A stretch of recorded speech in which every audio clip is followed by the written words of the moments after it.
et 50 microlitres de différentes dilutions à tester sont également déposés.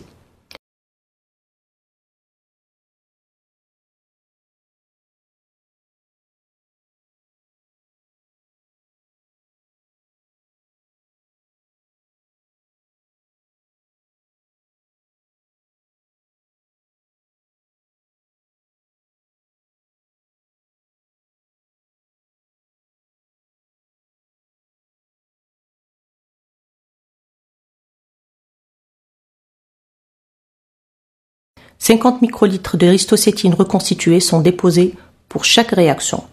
Ce réactif contient de la ristocétine et des plaquettes humaines stabilisées.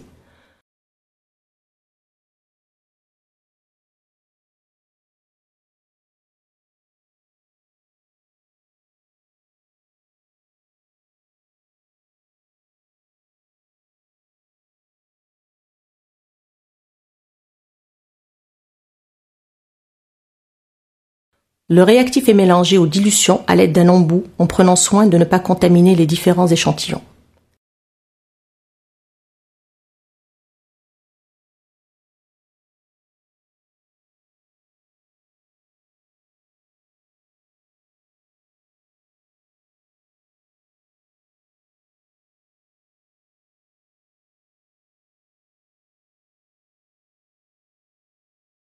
La plaque est alors agitée pendant 1 minute.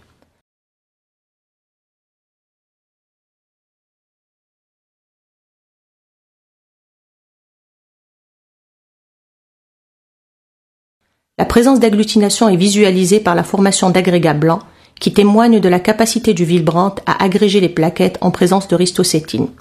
Par ailleurs, le témoin négatif, ici à droite, ne doit pas agréger. Plusieurs dilutions de plasma sont testées, l'objectif étant de déterminer la dernière dilution qui agglutine.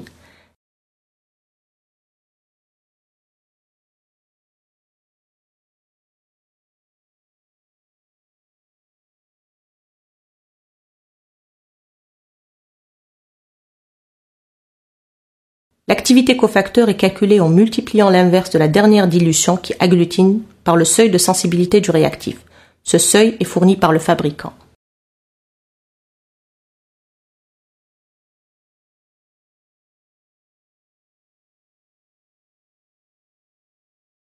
Il est recommandé d'associer à cette mesure de l'activité cofacteur une mesure antigénique du facteur Willebrand afin de diagnostiquer une anomalie qualitative ou quantitative. La mesure de la liaison au collagène par technique ELISA est parfois utile. Pour déterminer le type, d'autres tests seront entrepris. L'agrégation plaquettaire en présence de ristocétine, l'analyse des multimères ou l'étude de la liaison Willebrand facteur 8. L'agrégation plaquettaire permet le diagnostic des thrombopathies. Elle est réalisée à partir d'un plasma riche en plaquettes, ou PRP, obtenu après centrifugation de sang prélevé sur tube citraté pendant 10 minutes à 200 G.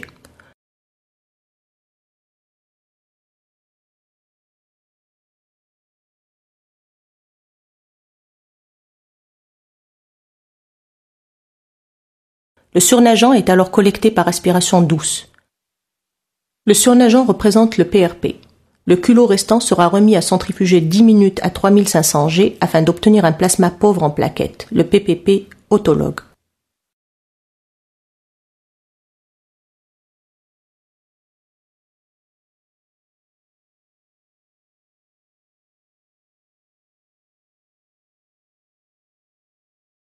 Si les plaquettes du PRP sont supérieures à 500 gigalitres, il est recommandé d'ajuster le PRP à 300 gigalitres par dilution en PPP autologue. Ceci permet une meilleure standardisation de l'agrégation. Il est également recommandé d'attendre 30 minutes avant d'utiliser le PRP afin de ne pas travailler avec des plaquettes activées. Les tests d'agrégation plaquettaire seront réalisés dans une cuvette réactionnelle en verre munie d'un barreau aimanté permettant une agitation douce et le maintien des plaquettes en suspension. 380 microlitres de PRP sont déposés dans chaque cuvette.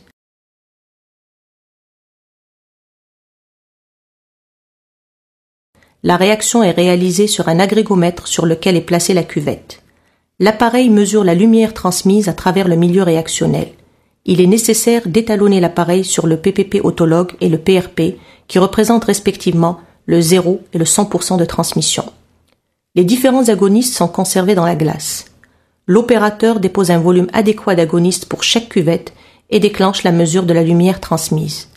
Sur un même automate, il est possible de réaliser plusieurs réactions puisqu'il existe plusieurs canaux de lecture.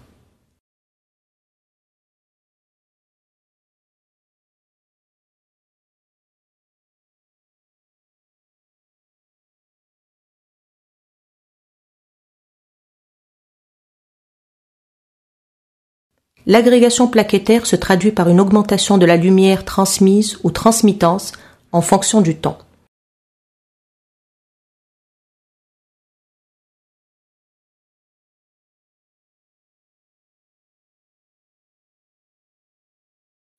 À l'état initial, les plaquettes sont en suspension homogène et le milieu est trouble. Le faisceau lumineux, traversant la cuvette, est facilement absorbé et peu de lumière est transmise. Lorsque des agrégats se forment, le trouble du milieu diminue et la lumière transmise augmente. Ceci se traduit par le tracé d'une courbe ascendante jusqu'à un plateau. Plateau atteint lorsque toutes les plaquettes sont agrégées.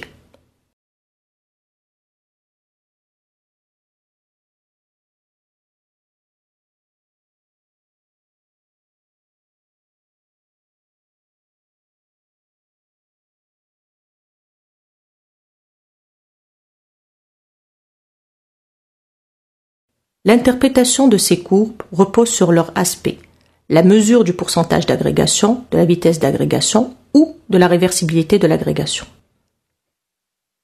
En fonction de l'agoniste utilisé et de sa concentration, le pourcentage d'agrégation doit être compris dans un intervalle défini par le laboratoire sur des témoins. Chaque laboratoire doit définir ses valeurs de référence. Pour garantir la qualité des résultats rendus, il est nécessaire d'utiliser un programme de contrôle qualité.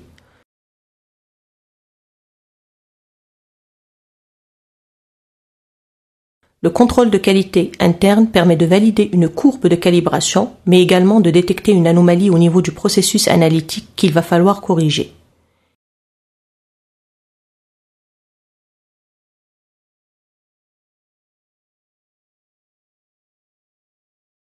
Il doit être réalisé au début et à la fin de chaque série de dosage sur au moins 2 niveaux de contrôle normal et anormal.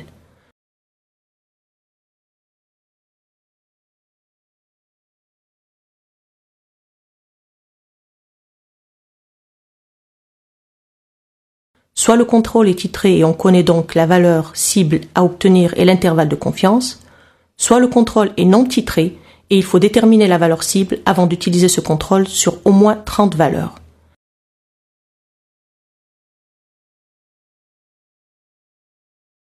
La connaissance de la moyenne et de l'écart type sur une analyse donnée permet de construire une carte de contrôle de qualité.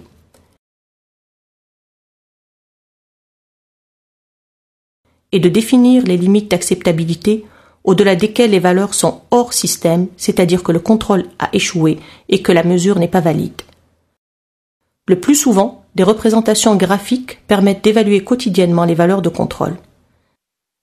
Ces graphes permettent de visualiser que la valeur du contrôle est comprise dans l'intervalle, moyenne plus ou moins 3 écarts types. En pratique, si le résultat du contrôle est compris dans un intervalle moyenne plus ou moins 3 écarts types, la valeur du contrôle est acceptée et le dosage valide.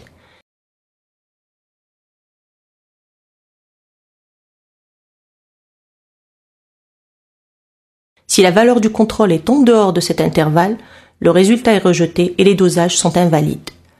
Aucun résultat n'est rendu.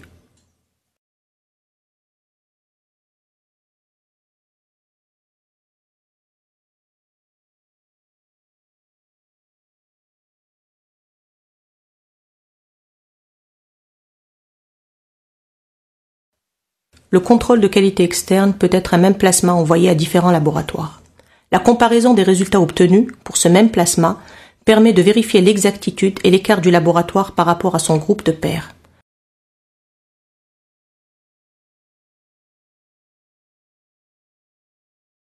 Ce contrôle est réalisé de façon trimestrielle ou annuelle et permet de planifier une action corrective en cas d'écart trop important par rapport aux autres laboratoires.